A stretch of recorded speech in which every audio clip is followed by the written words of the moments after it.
One of the things that made us fall in love with this house right from the beginning is the amazing front porch, the wraparound front porch that ends at this awesome porch swing. However, after 3 years of living in this house, it's funny that we actually end up spending more time, outside time at home, in the backyard more than the front. The backyard is awesome, but it doesn't have a porch swing, and it also doesn't have as many random chances for encounters with strangers. I mean, neighbors. A big reason for this, I have to admit, is that for most of our time living here, the front of our house has been kind of embarrassing. See, within a few weeks of moving in, we had a leak in our water main, and that's in the front yard, right over there. And so they had to bring in a big backhoe and dig up a giant hole in our front yard, and which meant that all that dirt then moved over to the middle of our yard with rocks and dirt everywhere. Eventually the backhoe left, but they left behind those piles of dirt and rocks they didn't really bother to clean up. Now, of course, we tried to put it all back ourselves and trying to figure out how to move the grass around and all of that, but it was just so baked in by that time, we just couldn't do it ourselves. And of course, the water main was very expensive to fix, so we just couldn't afford to hire anyone to help us with it. So our front yard became something we kind of tried just not to think about for a while, and then we just prayed that our neighbors wouldn't report us to the HOA. You know, it's funny, for all the things that Ruby Sales offers as a description of the front porch, she never once talks about it being embarrassing or a source of shame. Even though there's definitely a kind of judgment that happens on her front porch, a clear accounting of right and wrong, there's no shame there exactly. There's just belonging, or as she says, a sense of being claimed. It makes me think that the particular shape of my shame links to whiteness and upper middle class identity. The desire, to look a certain way, to have things put away. Definitely don't let anyone know that there's something that you need but can't afford. Or really, don't let anyone know that you have needs at all, right? Over the past few weeks, I've been thinking a lot about how our neighborhoods, the literal places where we live, deal with this reality of human need, and how a lot of our neighborhoods, mine included, conspire with this story of a comprehensive self-sufficiency and need as a source of shame. On this front porch, my front porch, it can seem like belonging works in exactly the opposite ways that Ruby Sales describes. It is like showing your needs or your imperfections would break belonging rather than strengthen it. Parker Palmer talks about this in his article, 13 Ways of Looking at Community. He says, "When I flourish, it is easy to maintain the illusion of separateness. Easy to imagine that I alone am responsible for my good fortune.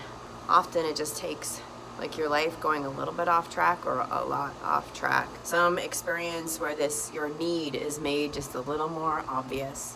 Maybe you lose your job or your relationship. Maybe someone that you love gets sick or injured, or you get sick or injured, or someone you love dies, or maybe you find yourself in the middle of a pandemic, working full-time and contemplating how you're also going to be helping your children learn at home 3 days a week, right? All these things and so much more remind us that, as Parker Palmer says, we need each other. We need other people for comfort, encouragement, support, criticism, challenge, and collaboration. Self-sufficiency, it's just a lie. And maintaining it, trying to maintain that sense of self-sufficiency, it's a setup. One that the dominant culture and our economy, and not to mention our egos, would like us to buy into, but still a lie that ultimately holds us back from the community that we long for. Like the Starhawk reading that we started this series with a few weeks back, she writes, "We are all longing to go home to some place we have never been. A place half remembered and half envisioned. We can only catch glimpses from time to time. Community. Somewhere there are people to whom we can speak with passion, without having the words catch in our throats. Somewhere, a circle of hands will open to receive us. Eyes will light up as we enter. Voices will celebrate with us whenever we come into our own power. Community means strength that joins with our strength to do the work that needs to be done. Arms to hold us when we falter, a circle of healing, a circle of friends, some place where we can be free. It is that time of year where a lot of us are thinking about freedom. As we mark another anniversary of our country's Declaration of Freedom, that vast vision of freedom for all, spoken as it was in the beginning and is now as a statement of faith. I mean, a statement more aspirational than true, but still a promise that many of us have given ourselves to with hope. In these days, our faith is often faltering. We face our country's flag with more doubt than drive, more ache than admiration.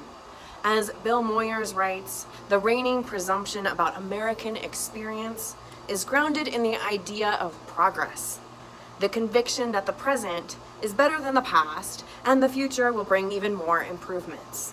For all of its shortcomings, we've told ourselves the system works. Now, however, all bets are off.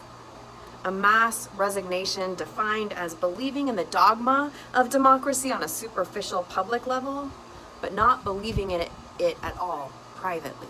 This mass resignation lives within so many of us. I know a lot of us pin our hopes on the November election, wanting to believe that the pain and division of the last few years have been a diversion in our national story rather than a reveal of our main plot. Now, I don't want to downplay, of course, the importance of that election. Elections, as they say, have consequences, and this one will have some of the most tangible consequences of perhaps any election in my lifetime, in many of our lifetimes. And still, elections are not where I place my hope. Where I place my hope is right here on the front porch, right here. Not the fake front porch, of course, that white supremacy and capitalism pushes us to perform, that front porch that would have me ashamed at the fact that I couldn't pay for someone to help me to clean up my mess. No, but the front porch faith where we form authentic relationships, real and sacred community, where Ruby Sales says we share our defeats, our apprehension, victories, secrets, and aspirations. A front porch faith that reminds us we are all in this together, in ways that are universal and also in ways that are radically different and particular, and that celebrates each of these. And a front porch faith that reminds us that it is up to us to create the world where all of us, in our universality and our particularity, can thrive.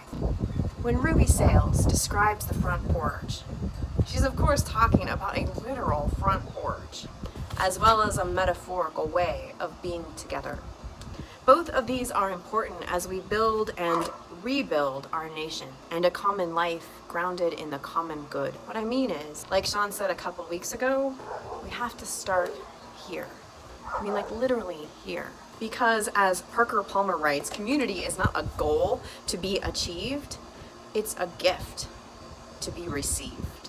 Which means, like, whether you like it or not, or know it or not, or want it or not, the place where you live, the literal place where you live, and then the concentric circles that extend outward from there, all of this is already your community. And so the work before us is not to create community, but to receive it. That is, to open our hearts wide enough to the connectedness that is already present, and to practice being in authentic relationship with those with whom you are already in relationship, to make visible rather than invisible your own neediness. To make visible rather than invisible your own neediness.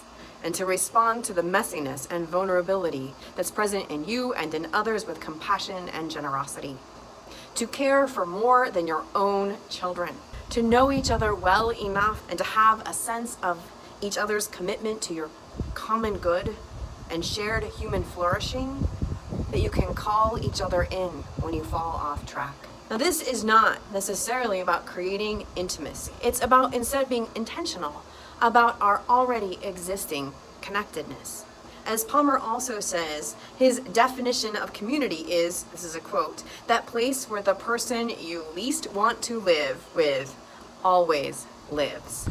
Which reminds us that real community is not some sort of idealized experience without pain or disappointment or annoyance or betrayal. It is actually the opposite, right? Community is that place where we practice dealing with all of these realities, these experiences, and then growing through them, healing together through them. We definitely need these skills if we're going to imagine an America that can honestly deal with and redeem our complex and painful history.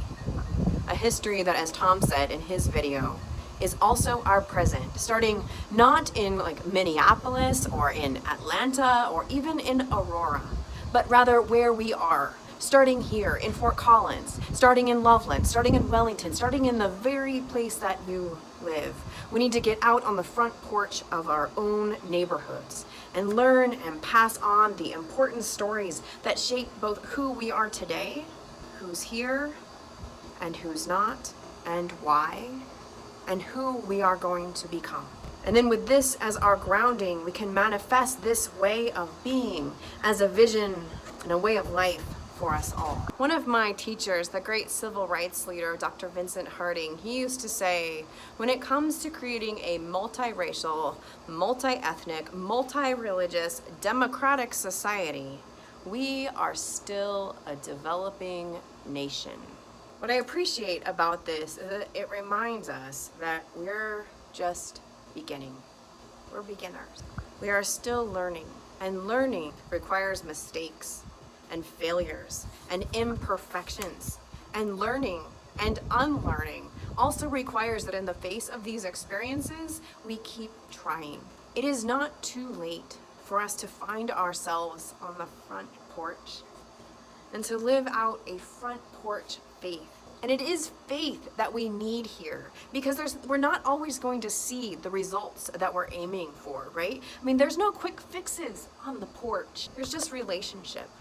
Messy, imperfect, and long haul relationship. Relationship where we learn to release each other from shame, shrug off the stories of self-sufficiency, and build together the beloved community. The dream that is built not on a declaration of independence, but in the promise that we are all in this together, interconnected, interdependent, knowing that for any of us to be free, we need to all get free together. Amen. Blessed be.